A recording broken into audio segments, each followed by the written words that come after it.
প্ৰদৰ্শন কৰা হৈছে। আহক আমি যুৱক যুৱতীসকলৰ সবল প্ৰচেষ্টাত হাত মিলাই আগবাঢ়ি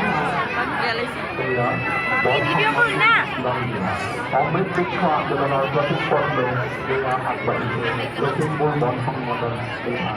অসমৰ মাননীয় মুখ্যমন্ত্ৰী মহোদয়ৰ এক যুগান্তকাৰী পদক্ষেপ অমৃত বৃক্ষ আন্দোলন। পথ সুৰক্ষা জীৱন ৰক্ষা, নিজেও বাচক আনকো বচাওক।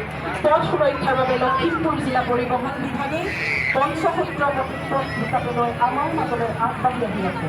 দুচকীয়া বাহন চলাওঁতে চালক আৰু আৰোহীৰ উভয়ে হেলমেট পৰিধান কৰক, তীব্ৰ গতি পৰিহাৰ কৰক, সুৰাপান কৰি গাড়ী নচলাব, গাড়ী চলাওঁতে সদায় ছিট বেল্ট ব্যৱহাৰ কৰক, যান বাহন চলাওঁতে মোবাইল ফোন ব্যৱহাৰ নকৰিব। এই পন্থানীতি মানি চলক, নিজেও বাচক আনকো বচাওক। খোৱা তেলৰ অভাৱ দূৰীকৰণৰ বাবে ৰাষ্ট্ৰীয় ভোজ্য তেল অভিযান তৈল সিজু আঁচনিখন অতি গুৰুত্বপূৰ্ণ আঁচনি।